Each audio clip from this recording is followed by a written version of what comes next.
soldaduras. ¿Está claro hasta ahí? Entonces, vuelvo y repito, para el cuerpo vale 1, para los cabezales vale 0,85. Explícalo pendiente porque vamos a aplicarlo ahora. ¿Sí? Repito, para el cabezal para el cuerpo vale 1. Para los cabezales de cima y de fondo vale 0,85. Tercera propiedad, que es el corrosion avoidance con tolerancia a la corrosión.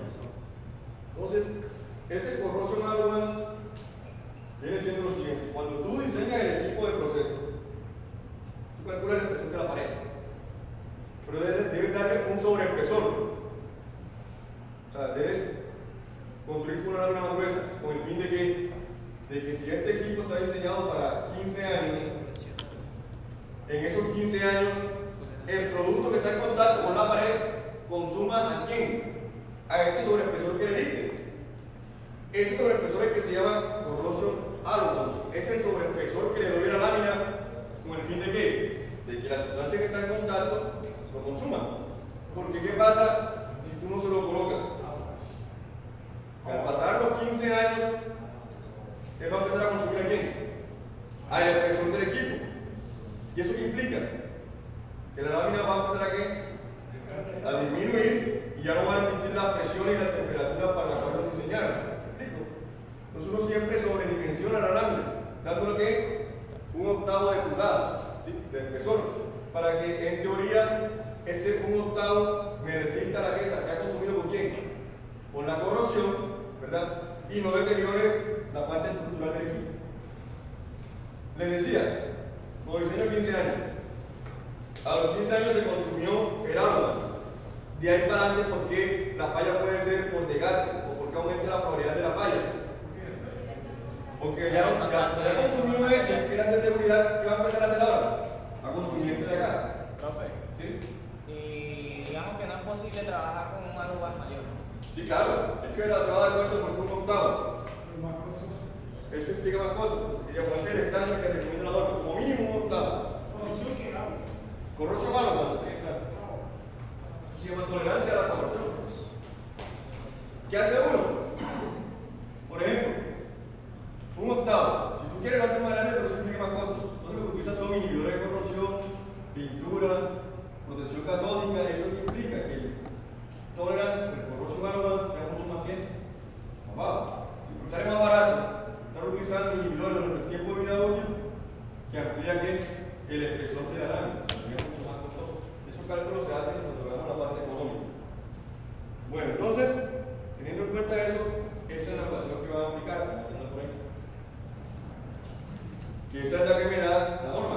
Eso es para calcular el espesor. El espesor de las violas, del cuerpo cilíndrico del equipo. Donde PI es la presión de diseño. Si ustedes recuerdan en el trabajo que les envié, que era 1.2 atmósfera, ¿verdad? Entonces, no es más, no nos metamos todavía con eso. Primero terminar acá y después de referencia. PI es la presión de diseño. ¿Sí? DI, pues viene siendo el diámetro que ustedes van a calcular, el diámetro de la columna. Bueno, otra ecuación que te voy diciendo.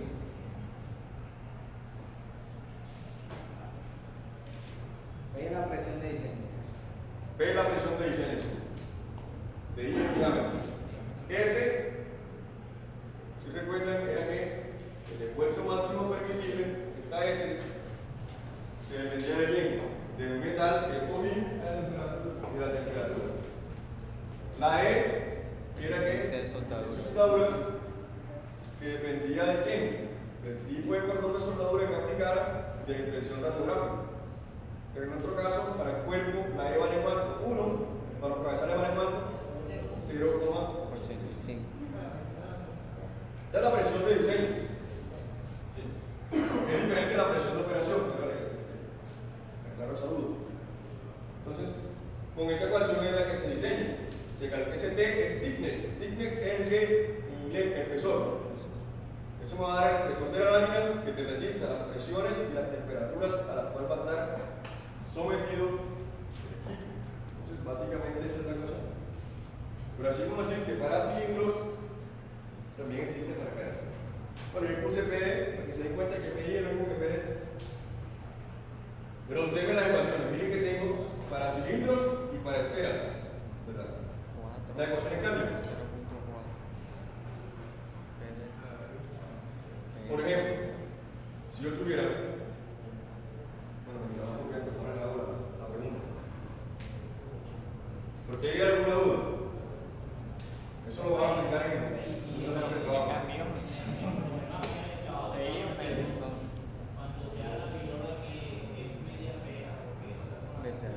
No. Esto apenas son el cuerpo. Yo no me meto con los cabezales. O sea, esto es, si tienes un tanque esférico, la famosa esfera para almacenar gas, o un tanque cilíndrico, tipo salchicha, ya sea vertical o horizontal. Porque esto es para recipiente de presión. Bueno, un recipiente de presión puede ser un reactor, una columna de ventilación, un vessel, un hervidor, o sea, ya depende. Son recipientes que están a una presión mayor que la atmosférica. Por eso se llama recipiente de presión, una cartera. Ese es el código que se utiliza para diseñar los espesores.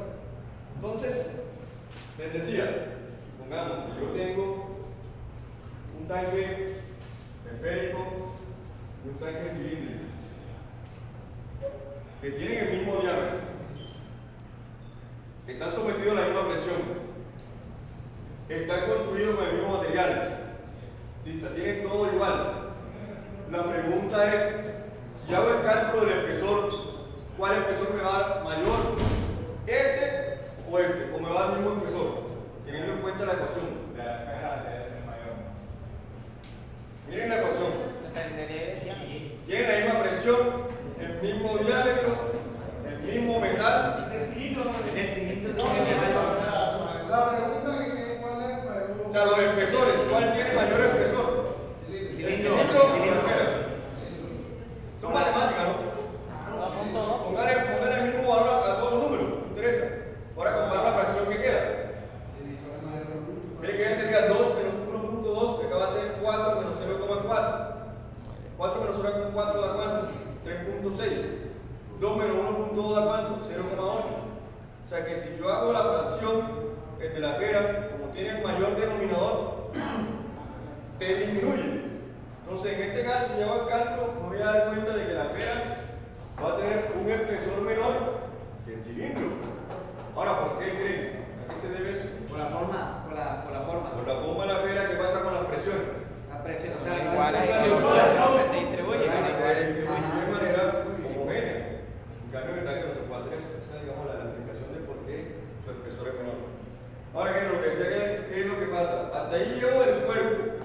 Ahora vienen los cabezales. Esto es otra ecuación. Entonces, anoten ahí. Cabezales de cima y de fondo. O K. En este caso, sería el semiesférico y este es el semilíquido, la propiedad que llaman, que este es el más común. Con este que vamos a enseñar. Entonces, ¿qué sería? Lo primero sería que cabezal semiesférico.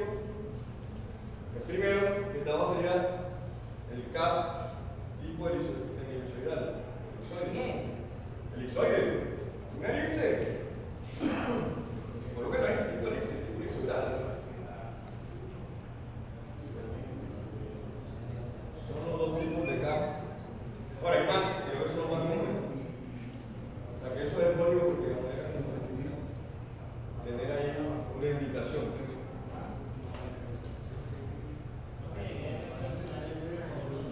De las presiones internas que van a tener el equipo y de las condiciones de fabricantes.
Profe, cuando usted dobla